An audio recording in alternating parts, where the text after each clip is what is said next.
जब आप मान चुके हैं कि पहली पाली का आउट हुआ है, इसका मतलब जिन लोगों ने आउट किया है, क्या गारंटी है कि उन लोगों ने सेकंड शिफ्ट और अगले दिन का नहीं आउट किया होगा? बिल्कुल हुआ होगा। हमारे और आपके पास हो सकता है इजीली नहीं पहुंचा वो चीज, वायरल नहीं हुआ, लेकिन डेफिनेटली उन लोगों ने किया होगा। तो कैसी बुद्धिमत्ता है उन लोगों की कि ये अभी हम आज न्यूज में देख रहे थे कि जो हमारे शिक्षा मंत्री हैं उनका स्टेटमेंट है कि भाई पहले शिफ्ट का पेपर आउट हुआ, उसका प्रूफ आया, हम लोगों ने कैंसिल कर दिया, बाकी का प्रूफ नहीं है तो कैसे करेंगे? अरे हर चीज का आपको प्रूफ सामने रखना पड़ेगा क्या सबको? इतना तो कॉमन सेंस होना चाहिए कि जब पहली पाली का पेपर आउट हुआ है तो जिन लोगों ने भी किया है, क्या वह इतने बड़े संत होंगे कि रुक गए कि भैया एक पाली का कर दिए, बाकी दोनों का छोड़ दो? किस तरीके की बात कर रहे हैं वो लोग? जो एक पाली का आउट करेगा वो ऑब्वियसली दोनों तीनों सभी पालियों का आउट करेगा, उसको तो पैसा कमाना है। उसको क्या अपने बेटे के लिए आउट करना था? नहीं, उसको पैसे कमाने के लिए करना था। स्ट्रॉन्ग एक्शन ले इसके अगेंस्ट। जब तक आप स्ट्रॉन्ग एक्शन नहीं लेंगे, एक आप एग्जाम्पल सेट नहीं करेंगे, इस तरीके की वाकया हमेशा होगी। सरकार को भी डिसीजन लेना चाहिए कि अगर इस तरीके की घटना होती है, किसी भी क्षेत्र में होती है, सबसे पहले तो उस आयोग के चेयरमैन की जवाबदेही होगी और दूसरी जवाबदेही होगी उस प्लेस की जहाँ का ये वाकया हुआ, वहाँ के जो अधिकारी थे जो इसके लिए रिस्पॉन्सिबल हो, उनको भी आप कुछ समय के लिए सस्पेंड कीजिए या उनकी भी जवाबदेही तय कीजिए। जब तक आप स्ट्रॉन्ग एक्शन नहीं लेंगे, विद्यार्थी तो बेचारा पहले भी परेशान था, आज भी परेशान है, परेशान रहेगा ही, आगे भी परेशान रहेगा। अगर आप अच्छे से सोचेंगे तो इक्वलिटी तो नहीं रही। जी बिल्कुल। सपोज आपने एग्जाम दिया 23 को और आपका पेपर अच्छा नहीं हुआ था और लकली वो पेपर कैंसिल हो गया, और हमने दिया था 24 को, हमारा नहीं हुआ, लेकिन हमारा भी किसी कारण से खराब हो गया था, तो हम तो उस डिलेमा में है कि हम बाउंड्री पे हैं, पता नहीं होगा नहीं होगा, लेकिन आपको तो वो मौका मिल गया और वो भी 45 डेज एक्स्ट्रा। आजकल के कॉम्पिटिटिव टाइम में बीपीएससी में एक मार्क्स में हजारों बच्चे होते हैं, एक मार्क्स कट ऑफ ऊपर नीचे हो, हजारों बच्चे अंदर, हजारों बच्चे बाहर, आप 45 दिन एक्स्ट्रा दे रहे हैं, तो इक्वलिटी कहाँ हुई फिर? सही बात। आप बाकी दो पालियों के बच्चों के साथ इक्वलिटी बिल्कुल नहीं होगी। आप कहेंगे कि हम नॉर्मलाइजेशन करेंगे, अरे आप नॉर्मलाइजेशन कर देंगे अच्छी बात है, विद्यार्थी जो 40 दिनों में अपने आप को अपग्रेड करेगा या जो फिर से लगेगा उसको कि अब अगले साल जो वैकेंसी आता है या 8 सालों में वैकेंसी आ रही है, पता नहीं फिर कब वैकेंसी आएगी, हमारे पास तो 40 दिन है, 45 दिन है, वो तो बच्चा पता नहीं जुनूनी होगा, एकदम लग जाएगा, और अभी जो बच्चा दिया उससे बहुत अलग कर सकता है, बहुत अच्छा कर सकता है। तो इसको कैसे जस्टिफाई कीजिएगा आप? कहाँ से इक्वलिटी लाइएगा? फंडामेंटल राइट का ही वायलेशन हो रहा है इस चीज में। बिल्कुल। हर एक पैसा वाला विद्यार्थी आज की डेट में, कल के डेट में वो एग्जाम में क्वालिफाई करता, और जो भी सिंसियर बच्चा है जो बहुत मेहनत करके पढ़ा है और हर एक को ये भरोसा दिया है कि पापा बस इस बार एग्जाम अच्छा गया है, इस बार रिजल्ट हो जाएगा तो सारा तकलीफ दूर कर देंगे घर का, वो बेचारा फिर से घर पे रोते हुए जाता। के लोग कहते हैं कि सब कुछ ले लीजिए पर गरीब का कभी हाय मत लीजिए। ये जो हाय है ना, ये बहुत बड़ा अस्त्र है। नमस्कार दोस्तों, स्वागत है आपका हमारे टॉक शो में। मैं अभिषेक प्रताप और हमारे साथ हैं अमन सर। तो जैसा कि विगत 2-3 दिनों में जो प्रकरण चल रहा है, आपको भी पता होगा कि बिहार एसएससी का क्वेश्चन पेपर आउट हो गया, जिसके बाद बहुत तरह के वीडियोस देखने को मिले और हमारे चैनल पे भी कुछ कमेंट्स आए कि इस पर भी बातचीत होनी चाहिए। तो आज का जो विषय है वो ये है कि विगत कुछ वर्षों में, चाहे वह बिहार में हो या बिहार के अलावा जो दूसरे राज्य हैं भारत के, या इंडिया लेवल का जो एग्ज़ाम है उस पर भी, तो कुछ एग्ज़ाम्स ऐसे हैं जिनमें क्वेश्चंस रेगुलर बेसिस पे बाहर आ जाते हैं, जैसे कि एसएससी हो गए या इसके इक्विवेलेंट और जो एग्ज़ाम्स हैं। इस बार तो हद तब हो गई जब बीपीएससी जैसे एग्ज़ाम का भी क्वेश्चन पेपर आउट हो गया और उसके बाद बहुत ज़्यादा परेशानी विद्यार्थियों को फेस करनी पड़ी, क्योंकि बीपीएससी का सेंटर जो होता है वह बहुत दूर सेंटर होता है। एक दिन पहले बच्चे जाते हैं, बहुत खर्च करते हैं, और उसके बाद जब वो घर भी नहीं पहुंचते हैं क्वेश्चन पेपर आउट हो जाता है। बिहार एसएससी में कुछ दृश्य ऐसे भी देखने को मिले कि बहुत ही गरीब छात्र इसकी तैयारी करते हैं और वो फूट कर रो रहे हैं ऑन कैमरा। तो ये सब दृश्य ऐसे दृश्य थे कि किसी को भी सोचने पर मजबूर कर देगा कि आखिर कौन जिम्मेदारी लेगा इसकी। जो हर बार क्वेश्चन पेपर आउट हो रहा है, विद्यार्थियों को अंदर से तोड़ता है ये चीज़। क्योंकि अगर आप किसी एग्ज़ाम की तैयारी में लगे हैं, सालों से लगे हैं इस उम्मीद के साथ कि इस बार नंबर ऑफ वैकेंसीज ज़्यादा है, इस बार मैं सेट प्रैक्टिस में क्वेश्चंस अच्छे से टैकल कर पा रहा हूँ, अच्छा मेरा मार्क्स आ रहा है, जब एग्ज़ाम देने जाते हैं एग्ज़ाम भी अच्छा जाता है, और जब बाहर निकलते हैं तो पता चलता है क्वेश्चन पेपर आउट हो गया, तो क्या उनकी स्थिति होती होगी उस समय कि इतने सालों की मेहनत, घर पे पिताजी कितने मुश्किल से पैसे भेज रहे हैं, कितने मुश्किल से वह तैयारी कर पा रहा है। तो इसकी जिम्मेदारी किसकी होती है? विद्यार्थी क्या करे, आखिर उसकी मानसिकता क्या होनी चाहिए, कैसे वह इससे उभरे, या किस तरीके का प्रयोग उसको करना चाहिए आगे आने वाले समय में कि वह इन सभी चीज़ों से उबर पाए। हम लोग अमन सर के साथ इस पे बातचीत करेंगे। तो सर, आपका क्या विचार है जो विगत कुछ वर्षों में इस तरीके का ट्रेंड देखने को मिल रहा है, और सबसे बड़ी बात कि इन चीज़ों से जो मिडिल क्लास फैमिली का विद्यार्थी है या जो लोअर मिडिल क्लास फैमिली का विद्यार्थी है वो बिल्कुल टूट जाता है अंदर से। कई बार आपने देखा होगा कि रोने लग जाते हैं विद्यार्थी कि अब कैसे करें, गार्जियन ने 1 साल का समय दिया था और यह आखिरी महीना है, इसके बाद कैसे क्या करेंगे, बहुत मुश्किल से हम लोगों ने किया ये सब चीज़। तो इस पर सर प्लीज़ कुछ बताइए। जी, thank you so much Abhishek sir, आपने आज बहुत अच्छा टॉपिक को उछाला है, जो हमारे समाज में बहुत ही अभी के टाइम में बहुत रिलेवेंट टॉपिक है। इस टॉपिक पे कई तरह का कमेंट्स आ रहा था।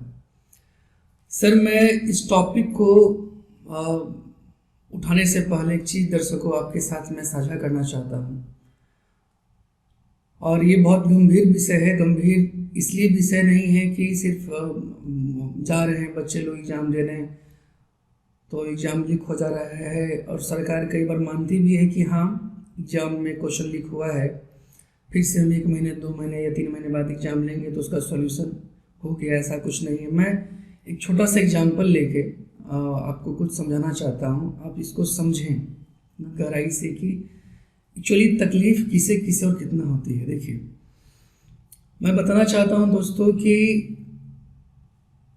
एक परिवार में जो लोअर मिडिल क्लास परिवार है या मिडिल क्लास परिवार ही है, खासकर लोअर मिडिल क्लास, आपको पता होगा कि बिहार जैसे राज्य में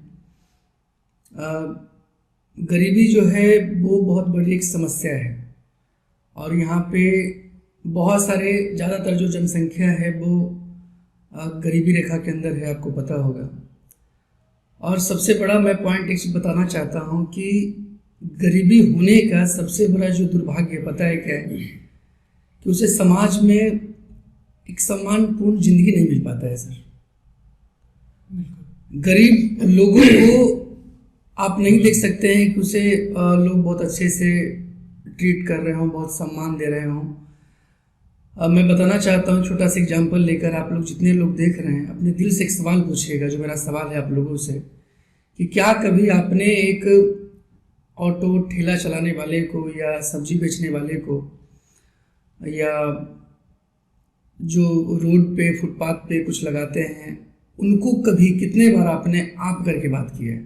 जो दैनिक कार्य अपना करते हैं, उसमें कोई गलत कार्य वो है नहीं, लेकिन फिर भी हमारी सबकी गलती एक होती है कि हम उसको इस तरीके से ट्रीट करते हैं। अब जब एक ऑटो वाले से बात करेंगे, ठेले वाले से बात करेंगे, बस के कंडक्टर से जब बात करेंगे, तो आप इस तरीके से रिएक्ट करते हैं जैसे आप कितने बड़े बहुत पढ़े लिखे आदमी हों और कितने बहुत बड़े फैमिली से हों, चाहे आप हों या नहीं हो कोई फर्क नहीं पड़ता है, लेकिन आप उनसे ऐसे ट्रीट करते हैं जैसे लगता है कि आप क्या हैं। तो सबसे बड़ा बात ये मानसिकता। और पता है कि सभी राज्य में, खासकर बिहार जैसे राज्य में कितने लोग हैं जो इस तरह से अपना जीवन चला रहे हैं काम करके।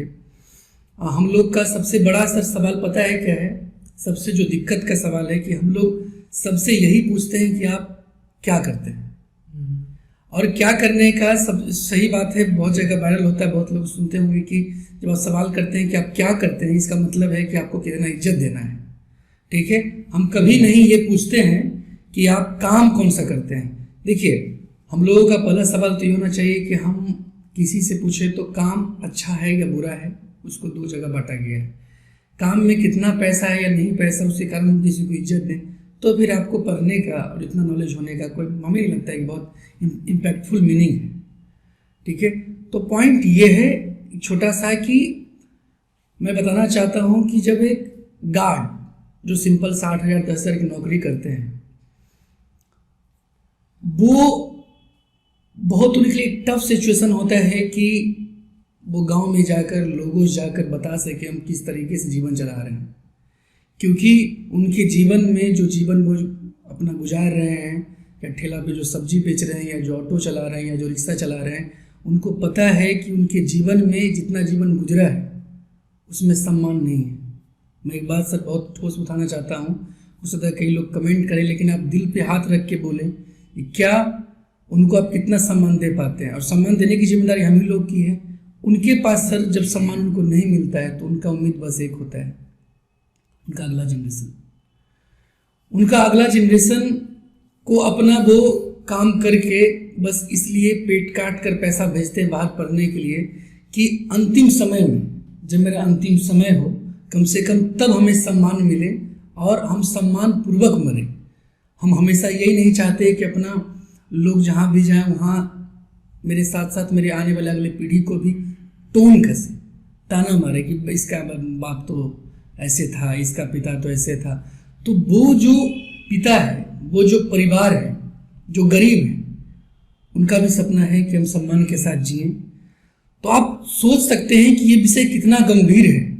जो एक अपने आने वाले पीढ़ी से ये उम्मीद लगाता है, अपना पेट काट के उसको पढ़ा रहा है, उनके बच्चे भी जा रहे हैं पढ़ने के लिए, दिन रात मेहनत कर रहे हैं, और मेहनत करके वो किसी तरीके से अपने पैसे को बचा बचा कर एक तो सर सबसे बड़ा दिक्कत आप खुद समझें कि ऐसा एग्जाम है जिसमें सेंटर इतना दूर है। सासाराम का अगर कोई विद्यार्थी है तो उसका सेंटर होगा पूर्णिया, उसका सेंटर होगा किशनगंज, जो कि आने जाने में उस दिन जाएगा तो उस दिन उसका एग्ज़ाम छूट सकता है। एक दिन पहले जाएगा तो उसको कम से कम 2-3 हज़ार रुपये खर्च है। एक छोटे से फैमिली के लिए आप बताएं कि 2-3 हज़ार रुपये बहुत बड़ा रकम होता है। मैं सर ये पर्सनली जानता हूँ कई लोग सूद पे पैसा, सर 2-3 हज़ार इतना गरीबी है कि सूद पे इंटरेस्ट पैसा लेके जाते हैं एग्जाम देने, किसी से मांग कर पैसा ले जाने थे कि भैया दे दीजिए, हम धीरे धीरे आपको वापस चुका देंगे। इस तरीके का भी गरीबी है। तो दोस्तों मेरा बस एक ही सवाल है कि अगर आपको ये टॉपिक, ये शो अच्छा लगे तो कोशिश आपको बस ये करना है कि इस वीडियो को उन नेताओं तक जरूर पहुंचा देना है जिनका अपना बच्चा तो ये एग्जाम देता नहीं है। सर हकीकत बात ये है, ठीक है। और आराम से एसी रूम में बैठ के कुछ भी बात बोल देना बहुत आसान होता है, लेकिन जिस पे ये बीत रहा है या बीत चुका है या बीतता है वही समझ सकता है कितना मुश्किल है। सर हमें इस चीज़ का अनुभव है कि कितना तकलीफ होता है इसमें।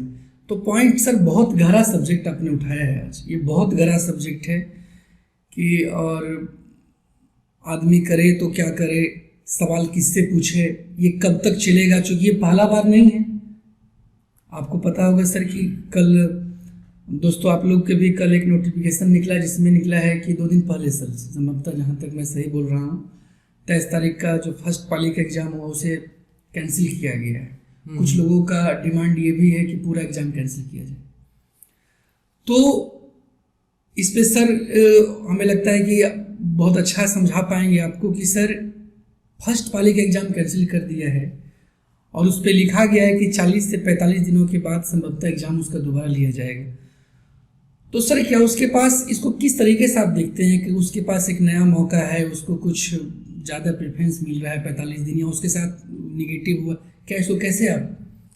पहली बात तो कि आपने जो कहा कि वीडियो को शेयर कीजिए उन नेताओं तक ताकि उनको यह रियलाइज़ हो, तो अगर हम बात करें कि इस तरीके का वाकया हो रहा है और रेगुलर बेसिस पे हो रहा है, तो ऑब्वियसली उन लीडर्स को तो पता ही है कि क्या हो रहा है, कैसे हो रहा है। जो पूरे राज्य को चला रहे हैं जी, या जो आयोग का चेयरमैन है, वह इतना तो बेपरवाह नहीं हो सकता कि कहाँ से गड़बड़ी हो रही है। और वो लीडर्स भी इतने मतलब अपने आप को ऐसा नहीं शो कर सकते कि भैया हमको तो कुछ पता ही नहीं है कैसे क्या हो जा रहा है।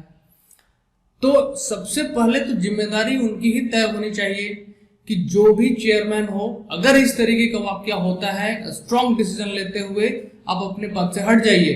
अगर आपको लगता है कि आप बिल्कुल अपने तरीके से फेयर हैं और यह गलती हो गई, तो आप हट जाइए। जिस भी रीजन में हो, जिस भी प्लेस पे पता चला होगा कुछ लोगों की गिरफ्तारी हुई, जहां पर भी इस तरीके का वाकया होता है, वहां के जो डिस्ट्रिक्ट मजिस्ट्रेट हो या वहां के जो लीडर्स हो, स्ट्रॉन्ग एक्शन ले इसके अगेंस्ट। बिल्कुल। जब तक आप स्ट्रॉन्ग एक्शन नहीं लेंगे, एक आप एग्जाम्पल सेट नहीं करेंगे, इस तरीके की वाकया हमेशा होगी। सरकार को भी डिसीजन लेना चाहिए कि अगर इस तरीके की घटना होती है, किसी भी क्षेत्र में होती है, सबसे पहले तो उस आयोग के चेयरमैन की जवाबदेही होगी और दूसरी जवाबदेही होगी उस प्लेस की जहां का ये वाकया हुआ, वहां के जो अधिकारी थे जो इसके लिए रिस्पॉन्सिबल हो, उनको भी आप कुछ समय के लिए सस्पेंड कीजिए या उनकी भी जवाबदेही तय कीजिए। जब तक आप स्ट्रॉन्ग एक्शन नहीं लेंगे, विद्यार्थी तो बेचारा पहले भी परेशान था, आज भी परेशान है, परेशान रहेगा ही, आगे भी परेशान रहेगा, क्योंकि उसके पास क्या सॉल्यूशन है। आप क्वेश्चन आउट कीजिएगा, वो तो बेचारा फिर से पढ़ाई में लगेगा ही, फिर से उस तैयारी में लगेगा, इस उम्मीद में कि शायद अगली बार ट्रांसपेरेंसी हो, अगली बार ज्यादा सही से हो और हम अच्छे से एग्जाम दे पाए।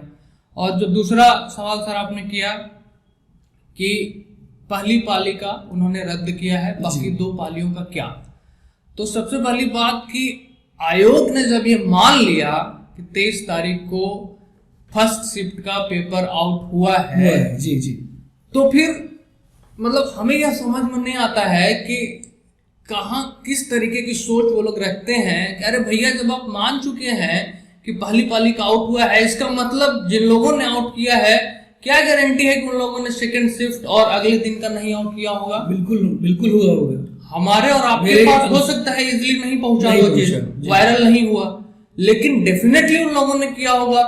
तो कैसी बुद्धिमत्ता है उन लोगों की कि ये अभी हम आज न्यूज में देख रहे थे कि जो हमारे शिक्षा मंत्री हैं, उनका स्टेटमेंट है कि भाई पहले शिफ्ट का पेपर आउट हुआ, उसका प्रूफ आया, हम लोगों ने कैंसिल कर दिया, बाकी का प्रूफ नहीं है तो कैसे करेंगे? अरे हर चीज का आपको प्रूफ सामने रखना पड़ेगा क्या सबको? इतना तो कॉमन सेंस होना चाहिए कि जब पहली पाली का पेपर आउट हुआ है तो जिन लोगों ने भी किया है, क्या वह इतने बड़े संत होंगे कि रुक गए कि भैया एक पाली का कर दिए, बाकी दोनों का छोड़ दो? किस तरीके की बात कर रहे हैं वो लोग?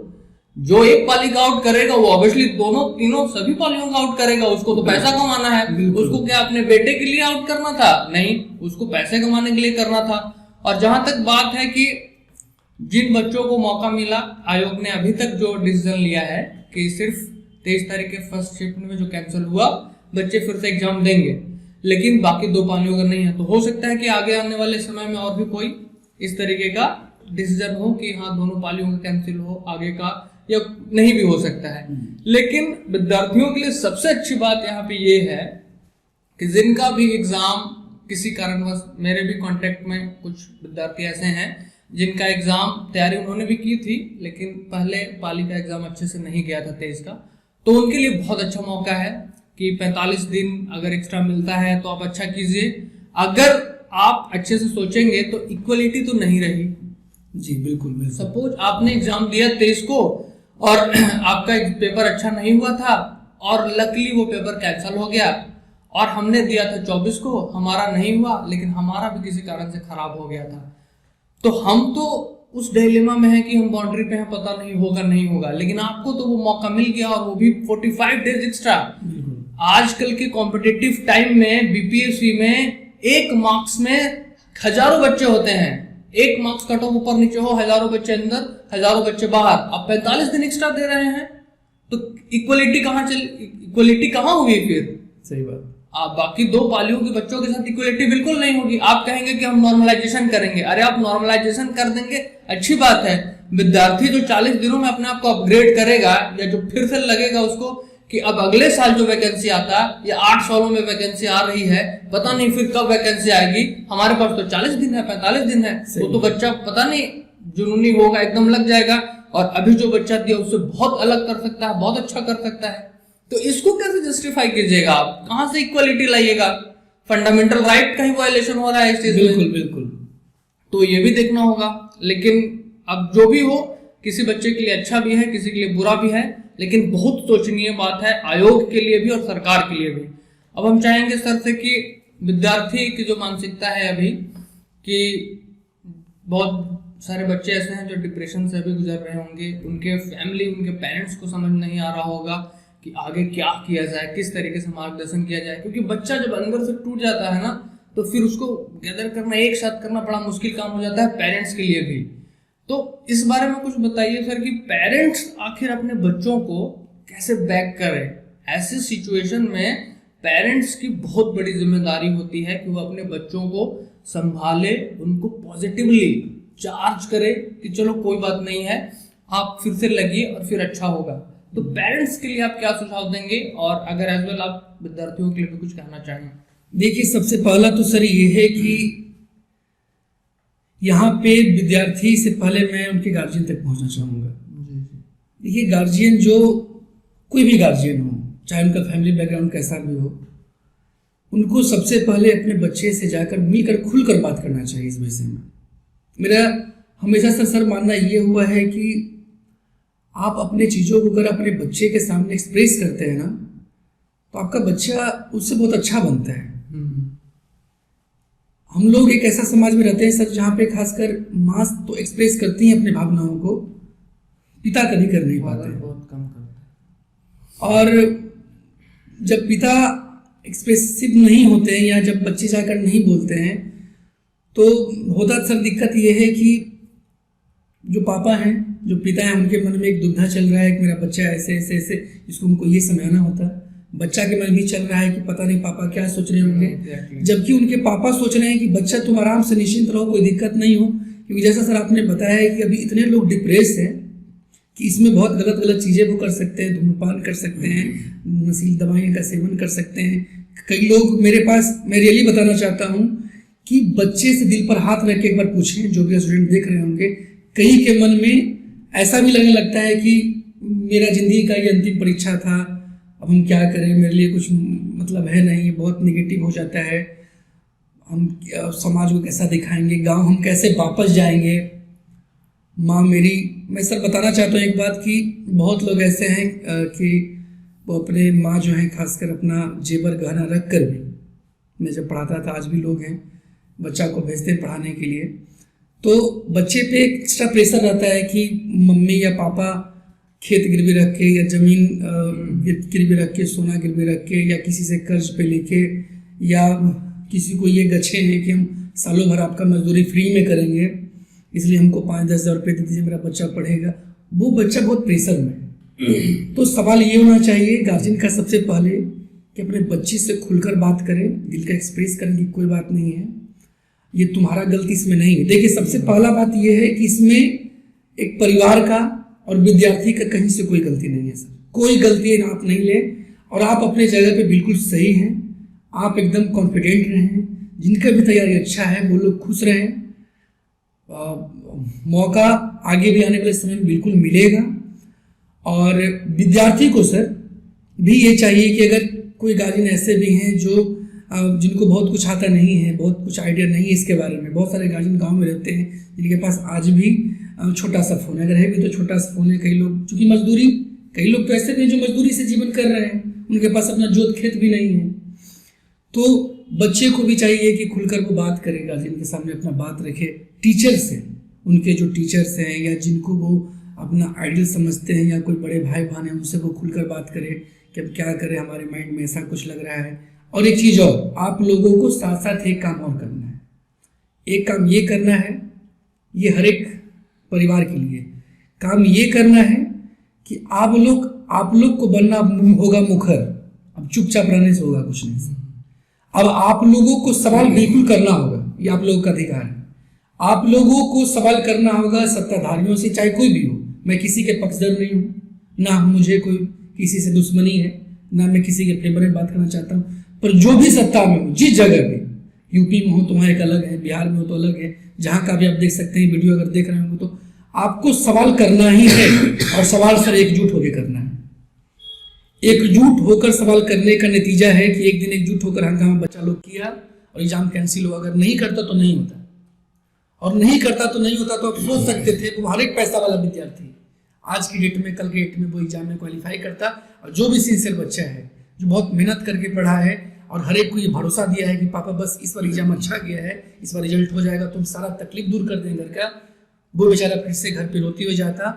या घर पे कैसे उसके पिता, मैं सर एक छोटा सा बताता हूँ, मेरे पापा जो हैं, हमें लगता है कई लोग ऐसे फादर होंगे, मैं अपने पापा से एग्जाम्पल देना चाहता हूँ कि आज तक कभी किसी एग्जाम के बाद वो पूछे नहीं कि एग्जाम कैसा गया, और ना हमें इतना हिम्मत शुरुआत के दिनों में होता था। ये हकीकत है, मेरा भी दोस्तों ये था।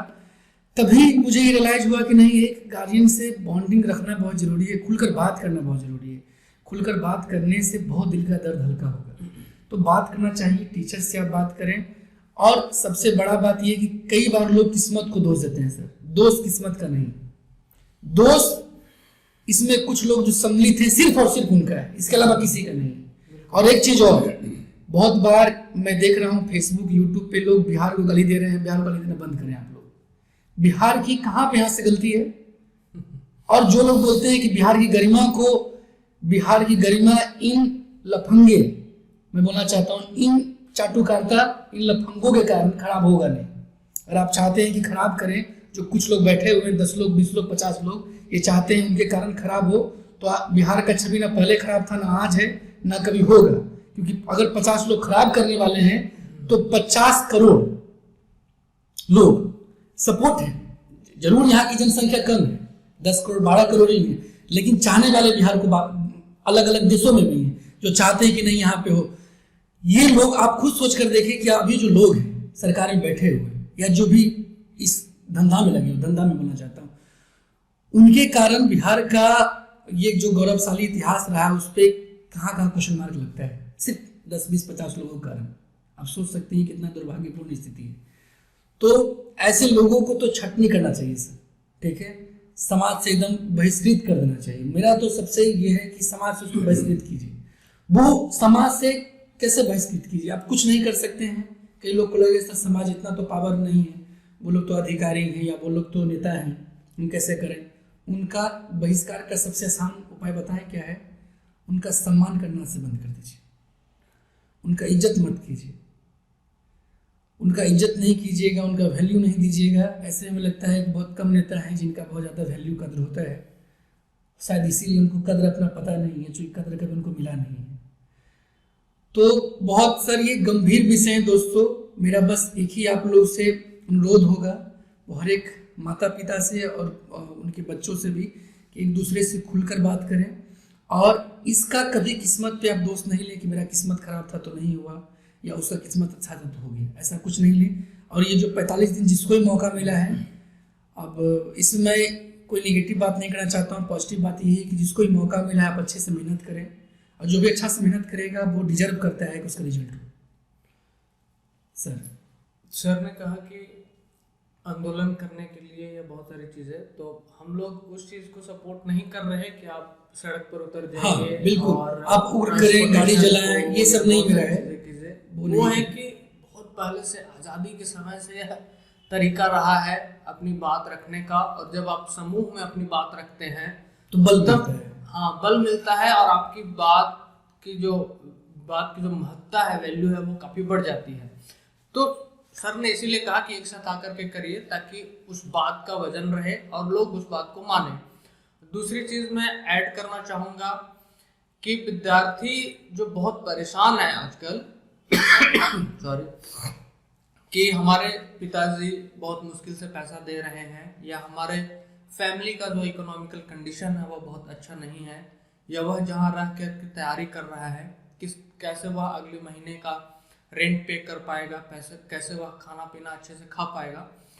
तो एक तो कि अगर आपके पेरेंट्स आपको घर से पैसे भेज रहे हैं, चाहे वो जैसे भी भेज रहे हो, अगर आप तक पहुंच रहा है तो स्टॉप ओवर थिंकिंग करना बंद कीजिए कि मेरा इस बार रिजल्ट नहीं हुआ या पेपर कैंसिल हो गया, अब फिर हम उनको कैसे कन्विंस करें कि 2 महीने और रहना है। ओवर थिंकिंग खत्म कीजिए। पेरेंट्स की जो जिम्मेदारी है, अगर वो ईमानदारी से वो निभा रहे हैं, आप तक पैसे भेज रहे हैं, चाहे ठेला चलाकर भेज रहे हो, चाहे वह मजदूरी करके भेज रहे हो, तो आपके दिमाग में सिर्फ मोटिवेट करने के लिए वो बात आनी चाहिए, अपने आप को डिप्रेस करने के लिए नहीं। ओवर थिंकिंग करना एकदम बंद कर दीजिए बिल्कुल कि अब रिजल्ट नहीं हुआ, पता नहीं क्या होगा, नहीं हुआ। अरे यार, आपको जो करना है उस पर आप थिंक कीजिए ना कि इस बार सेट में 100 में मेरा 60 नंबर ही क्यों आया या 80 नंबर ही क्यों आया, 2 नंबर और क्यों नहीं बढ़ सकता, उस पर फोकस कीजिए। पेरेंट्स कैसे भेज रहे हैं उसको सिर्फ सोचना है, अपने आप को मोटिवेट करने के लिए, डिमोटिवेट करने के लिए कभी नहीं। और अपना रूटीन हो सकता है, तो अभी जो मौसम है, कहा जाता है कि ठंड का चुका हुआ विद्यार्थी और डाल से चुका हुआ बंदर अपने जीवन में फिर कभी नहीं उभरता है। तो ये जो मौसम है पढ़ने के लिए विद्यार्थियों के लिए बेस्ट कहा जाता है। ये जो 2 महीने 3 महीने हैं, बिल्कुल। इनकेस अगर बिहार एसएससी में आपका अच्छा नहीं हो पाया तो क्या हुआ, हो सकता है बीपीएससी बहुत अच्छा हो जाए। वो अलग बात है कि बीपीएससी में भी सीट कम है, हो सकता है यूपीएससी में हो जाए, कौन जानता है। तो अगर आप लगे रहेंगे, प्रैक्टिस करते रहेंगे, अपने आप को एक वीक तक डिप्रेशन में ही रखे रह गए, वो सब बिल्कुल नहीं करना है। आया, एग्जाम हुआ, कैंसिल हुआ, पेपर आउट हुआ, नहीं हो पाया, वो सब अलग चीजें हैं। वो जब तक सिस्टम नहीं चाहेगा वो चीजें नहीं सुधर सकती हैं जी। हम आप जितना भी कर लें, हम आप क्या कर सकते हैं, अपना सोच बदल सकते हैं, अपने पेरेंट्स के साथ बैठ के डिस्कस कर सकते हैं कि इस तरीके की चीजें लगातार हो रही हैं, क्या हम लोग प्लान बी पे जा सकते हैं। मेरा भी मन बहुत ज्यादा अगर इसमें नहीं लगा तो क्या मैं कोई और स्टार्टअप की तरफ सोच सकता हूँ, या कोई और वर्क जिस पे फोकस है मैं वो कर सकता हूँ। तो वो सारी चीजें भी सोचते रहिए, लेकिन पढ़ाई कभी मत छोड़िए, रिवीजन हमेशा करते रहिए। अगर आप प्लान बी भी कुछ स्टार्ट करते हैं, आपने 1 साल 2 साल तैयारी की है, तो आगे उसका रिवीजन करते रहिए कंटिन्यू, और एग्जाम में हमेशा अपियर होते रहिए जब तक आपका एज है। क्या पता कभी भी लक उसके साथ दे दे। एक बात मैं बोलना चाहूँगा सर, ये बड़ा मतलब आपको लगे कि गांव का चर्चा हो रहा है थोड़ा। हम लोग चूँकि गांव से भी जुड़े हुए, नानी घर में या सबके गांव में, हमको लगता है अगर बिहार में रहते हैं तो एक कहावत चलता है बहुत कि गांव के लोग कहते हैं कि सब कुछ ले लीजिए पर गरीब का कभी हाय मत लीजिए। ये जो हाय है ना, ये बहुत बड़ा अस्त्र है, ये बहुत बड़ा। तो पॉइंट सर यही है कि वो हर एक जो देख रहे होंगे, इसमें कुछ लोग ऐसे भी हो सकते हैं जो वही लोग शामिल हों जो देखते हैं या उनके पास पहुंचाएं, तो उनको बस एक ही सवाल करना चाहते हैं कि गरीब का आप लोग हाय लेना बंद कीजिए, क्योंकि असर होगा जरूर इसका असर आप लोग को मिलेगा जरूर। क्योंकि ये कभी सर ये कभी सही वापस नहीं जाएगा, ये आपको मिलेगा जरूर, इसका आपको उसका तकलीफ मिलेगा। अगर आप किसी दूसरे को तकलीफ दे रहे हैं तो हर एक क्रिया की प्रतिक्रिया होती है और होगा जरूर आपके साथ ही, आप बिल्कुल इसको माने। अगर आपके साथ नहीं है तो अगले पीढ़ी के साथ जरूर होगा। बहुत लोगों को मिल भी रहा है इसका फल, समझ सकते हैं आप लोग भी इशारों में, और जिनको नहीं मिला उनको मिलेगा जरूर, ये बात आप जाने, ठीक है। तो सब कुछ लीजिए मगर हाय मत लीजिए, हम तो एक ही बात करना चाहेंगे। और पॉइंट यही है सर कि अंततः हम लोग इस विषय को आप लोगों से साझा करना चाहते थे ताकि आप लोग भी डिप्रेस में ना हो। हम लोग के पास कई ऐसा कॉल मैसेज आ रहा था कि सर हम क्या करें, लगता है ज़िंदगी का अंत हो गया, बहुत रो रहे थे। आप लोग भी कई सर आप देखे होंगे वीडियो, जिसमें बहुत सारे लोग रो रहे हैं, बहुत सारे लोग समझ नहीं पा रहे कि हम करें तो करें क्या। तो उनका बस एक ही मेरा सुझाव है, एज ए दोस्त, एज ए भाई, एज ए गुरु, जो भी आप समझें, कि आपको हताश नहीं होना है। जीवन में जब जब कठिनाइयाँ आती हैं तो एक मौका भी लेकर आता है, आपको मौका तलाशना है। और अगर आप अच्छे से मौका को देखते हैं तो मौका आपके सामने जरूर होगा। बिल्कुल sir. So thank you so much हम लोगों का यह टॉक सुनने के लिए। और अगर आपके पास भी या आपको लगता है कि किसी और टॉपिक पे चर्चा हो सकती है, जितना हम लोगों का जिस हद तक जहाँ तक हम लोग सोच सकते हैं, या जिस भी विषय को हम लोग जहाँ तक ले जा सकते हैं, तो उस पर हम लोग जरूर चर्चा करेंगे। और विद्यार्थी जीवन है ही बहुत कुछ सीखने के लिए। अगर कठिनाइयों से भरा नहीं होगा तो फिर आप कुछ सीखेंगे भी नहीं। अगर इजीली सब कुछ मिल जाए तो आगे आने वाली पीढ़ी को आप क्या दीजिएगा, क्या कहिएगा कि आपके पास क्या है उन्हें बताने के लिए। एक कोच जो होता है, कहा जाता है कि failure are the pillar of success, मतलब जो असफल हुआ है, अगर उन असफल लोगों को आप लेकर के चल रहे हैं तो वही आपको वो मंत्र दे सकते हैं कि कैसे आपको सच में सफल होना है। क्रिकेट में देख लें, कहीं भी देख लें, बहुत बड़े बड़े प्लेयर्स कोच नहीं होते हैं, कोच वही होते हैं कि जो अपने जीवन में बहुत अच्छा नहीं कर पाया लेकिन उसको नॉलेज है, उसको एक्सपीरियंस है। तो अगर आपके आसपास भी आपके सीनियर्स हैं या कोई है जो कुछ अच्छा नहीं कर पाया है जीवन में लेकिन उसने तैयारी की है, तो उनसे भी जरूर सलाह लिया कीजिए, वो आपको ऐसे टाइम में बहुत अच्छा गाइड करेंगे। हो सकता है कि आपके पेरेंट्स आपके फील्ड में उतने ज़्यादा स्किल्ड या एक्सपीरियंस्ड नहीं हो। जैसे अगर हम लोगों ने सपोज इंजीनियरिंग की तैयारी की तो हमारे पेरेंट्स ने हम लोगों के पेरेंट्स ने इंजीनियरिंग की तैयारी नहीं की तो वो गाइड नहीं कर सकते। लेकिन आपके आसपास और भी बहुत सारे लोग होंगे जो तैयारी किए होंगे इंजीनियरिंग का, लेकिन अभी वो हो सकता है कोई स्टोर खोले हों, लेकिन उनके पास वो एक्सपीरियंस है, जो तैयारी किए हैं वो आपको बहुत अच्छा गाइड कर सकते हैं। अपने पेरेंट्स से अगर आप ये सब शेयर नहीं कर सकते, अपने बड़े भाई, अपने सीनियर्स, ये उन लोगों से जरूर टॉक कीजिए कि भाई ऐसे सिचुएशन हम लोग गुजर रहे हैं, क्या करें। और अगर हम लोगों से और कुछ सुझाव आप लोगों को चाहिए होगा तो कमेंट सेक्शन में बताइएगा। So thank you so much, thanks for watching. Thank you sir, thank you so much. और जब भी आपको लगे कि ये सब्जेक्ट महत्वपूर्ण है तो आप कमेंट करके बताएं, हम लोग कोशिश जरूर करेंगे उस पर एक वीडियो बनाने का। थैंक यू सो मच दोस्तों, जय हिंद।